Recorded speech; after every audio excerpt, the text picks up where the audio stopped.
I'm absolutely thrilled to welcome you all to the 6th Culturefest annual conversation. This truly is one of Meridian's most meaningful days of the year. And looking around this room, I understand why. In Meridian's early days, President Kennedy down the street assembled dozens of Nobel Prize winners. And he said to the assembled group, "I doubt whether in the long history of this House we have ever had a single occasion of such a concentration of genius and achievement." And I feel that way about you all here today. It really, really is extraordinary to see artists and diplomats and designers and archaeologists and athletes and advocates here. You come from different countries, different disciplines, and different worlds. And yet here you are, which is precisely the point. Before we begin, I want to thank so many people here and the leadership behind today's program. I want to thank Elizabeth Dugal and Manisha Kapani for being co-chairs here. Thank you very much. Our congressional co-chairs are here as well, the Honorable James Wackenshaw, the Honorable Nicholas Langworthy, and our congressional honorary committee chairs, Senator John Hickenlooper, Congressman Emmanuel Cleaver, Congresswoman Dina Titus, and Congressman Kevin Kiley. I also want to thank our lead underwriters, Marlene Malik, Stephanie and Mark Robinson, Fred Hochberg and Tom Healy, as well as Faring, Microsoft, Melanie and Adam Lewis, Sarah Arison, and the Embassy of the State of Qatar. In particular, I want to thank our Chair of the Board of Trustees, Deborah Lair, for pulling this all together. Thank you for your leadership.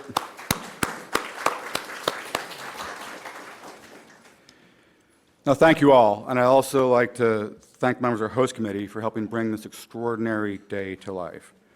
We're deeply grateful for all your partnership and your vision and your belief in culture and sports as the power of diplomacy. Because we believe diplomacy doesn't just belong to governments.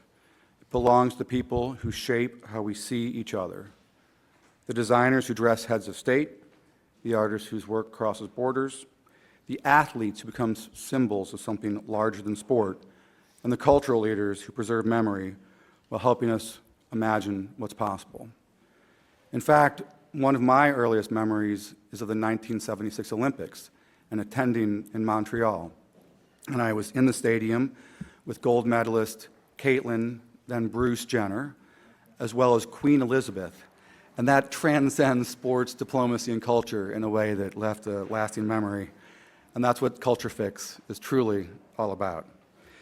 And that idea of athletes as diplomats is not theoretical for us. 1 year ago, we formally expanded our culture for cultural diplomacy to include sports. And since then, the momentum has been real and is only picking up.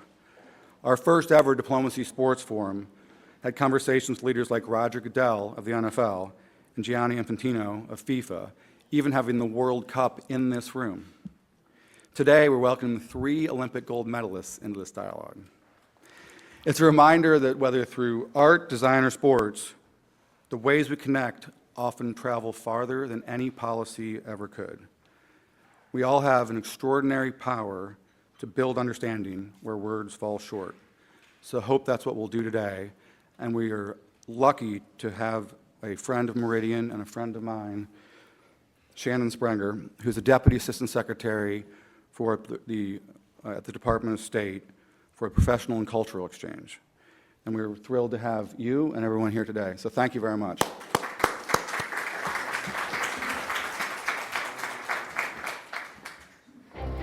Good morning, everyone. Thank you, David, for that incredibly warm introduction. I really do appreciate it. And thank you to the entire team here at Meridian International Center for bringing us all together for the 6th annual Culturefix conversations. Meridian honestly has been a valuable and longtime partner of the Department of State, and this annual event truly has become a premier showcase for how we bridge worlds through our arts, culture, and our sports. And I am especially honored to be in the room with this year's incredible honorees, Reem Akra, Dr. Zahi Hawass, Jeff Koons, and our phenomenal Olympic Team USA gold medalists, Ilya Malinin, Breezy Johnson, and Chris Lillis. Each of you represents the pinnacle of talent, drive, and mastery in your fields, and we're so grateful that you're able to share your insights and your time with us today.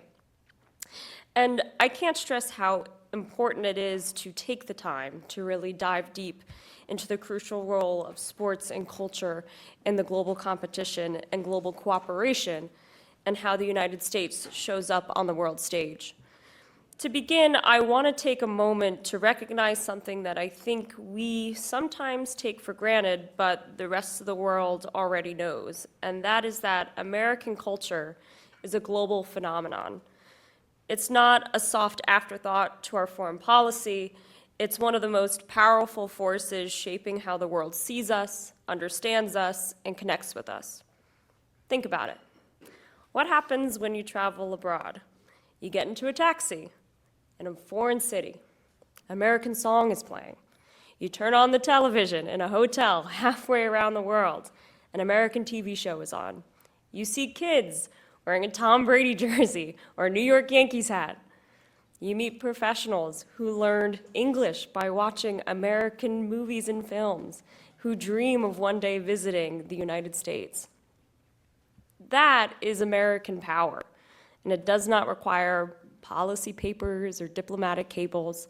It travels on its own.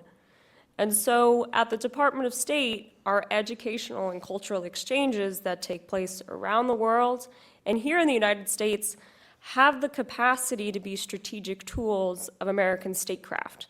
And to that extent, we're not simply exporting our arts, our sports, and entertainment, we're also exporting our values: freedom, creativity, excellence, and opportunity. And the world is watching. And because of that, the State Department and the Bureau of Educational and Cultural Affairs does not implement programs simply for the sake of implementing programs.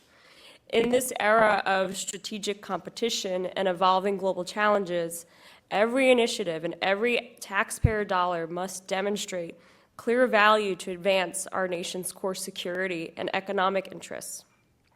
When we share American culture, we are opening new markets for American businesses.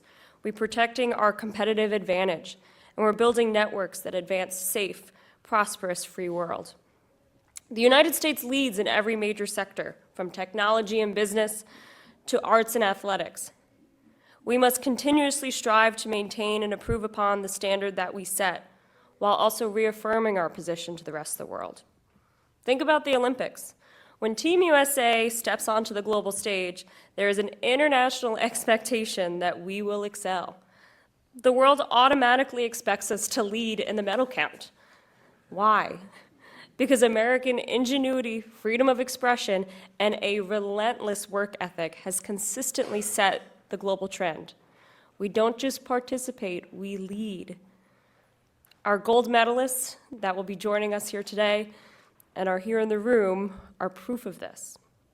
Therefore, our mission is to export that standard of American excellence and then also bring back real benefits to Americans here at home. Whether we are creating American opportunities overseas, developing the next generation of international leaders, or leveraging the universal languages of art, sport, and culture to build lasting relationships, we are showcasing the very best of who we are. As we look forward to today's conversations spanning fashion and sports, art and antiquities, let's remember that these are not separate tracks. They are all instruments in the tool belt of American diplomacy. By celebrating the leaders in this room today, we are celebrating American excellence and the things that keep our nation strong. So I want to thank you all for your dedication to this vital work, and I look forward to an excellent afternoon of conversations. Thank you all so much.